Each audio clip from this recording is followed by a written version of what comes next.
This is 10 Eyewitness News with Joe Pearson.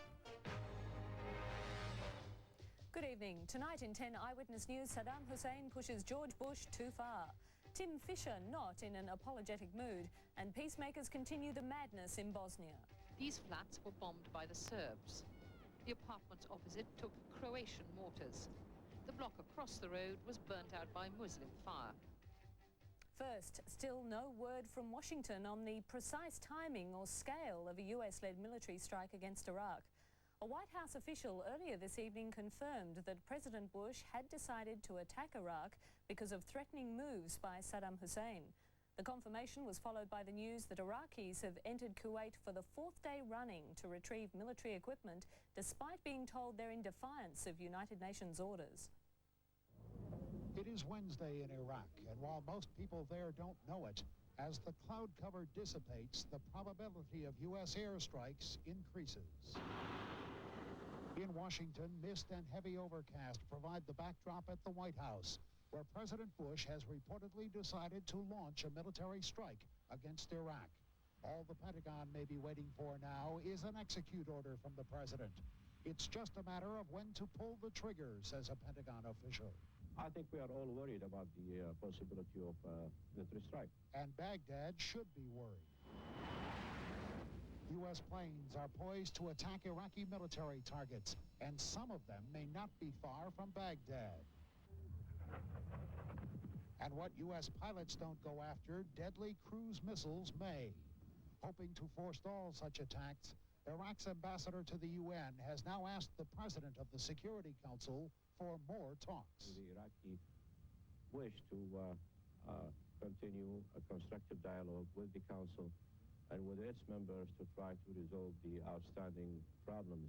In Baghdad, Saddam Hussein isn't talking publicly about the prospects for war, but Iraqis are being told that their country has the right to take back its property from the demilitarized zone in Kuwait.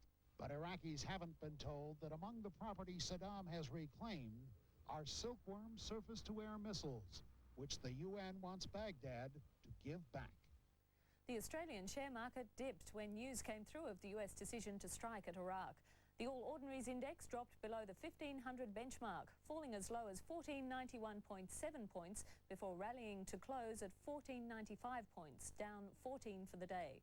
BHP dropped 20 cents, CRA 34, Brambles 28, Mount Isa Mines 7 and Westpac 7 also. In other finance, the Aussie dollar tonight is at 67.37 US cents. The Aussie dollar against the pound is at 0.4367 and the pound against the Deutschmark is on 2.5181.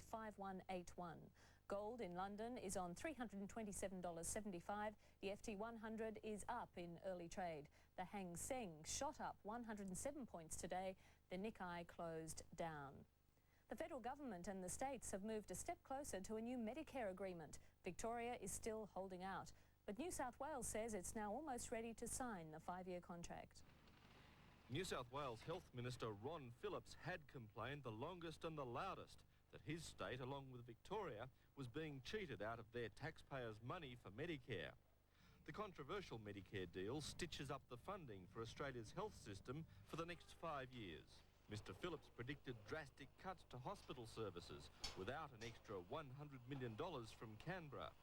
But this friendly meeting with Health Minister Brian Howe caused a remarkable turnaround. I'm pleased to report that we've had a very, very productive meeting with Minister Howe, and I believe that today we are on the verge of a breakthrough in the Medicare negotiations. Neither side is claiming a victory nor a back-down, but the states and federal government will now work more closely together on the long overdue task of restructuring the entire hospital system.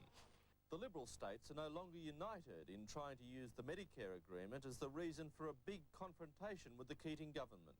The harsh reality that each state will have to negotiate an agreement, good or bad, means that politics is now playing second place to cold hard finance.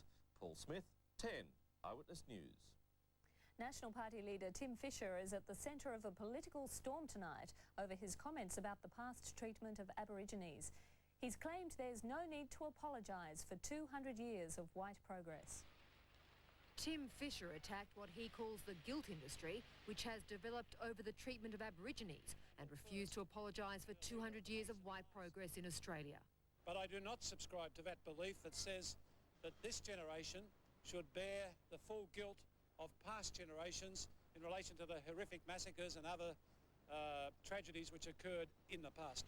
That provoked a political storm, with the Prime Minister quick to seize on the remarks, taking time off his holiday to issue this statement. Paul Keating says Mr Fisher may have intended them as an incitement to fear and resentment against Aborigines, and Mr Fisher's comments suggest a slur on the decent concern, loyalty and goodwill of the vast majority of Australians. And he is right on the edge with that remark, and he'll regret it. The National Party leader refused to rule out legal action against the Prime Minister. Stephanie Kennedy, 10 Eyewitness News. A disturbing report tonight suggesting a link between the use of handheld mobile phones and brain cancer. No study has ever linked these phones with the disease, but according to the Cable News Network of America, NEC is being sued by the husband of a woman whose death he claims was caused by her mobile phone.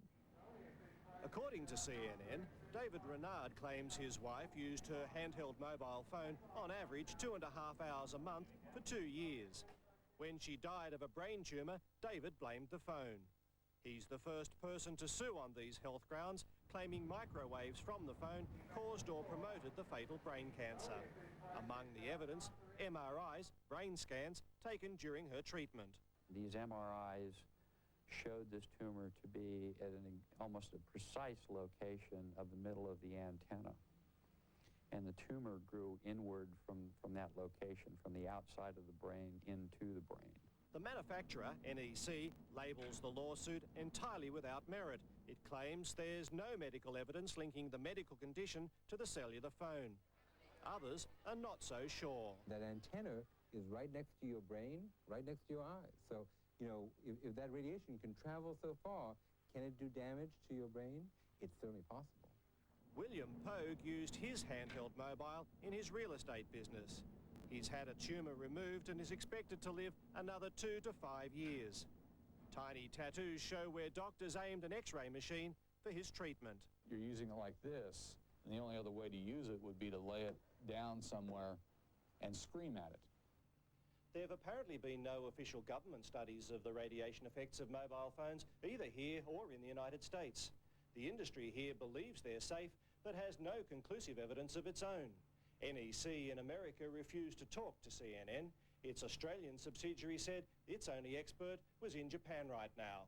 Laurie Patton, 10 Eyewitness News. When we come back, the difficult search for peace in Bosnia. Diana blamed for invading her own privacy, and Woody defends himself. I think when she needs something, she takes our daughter and makes her say it, is what I think.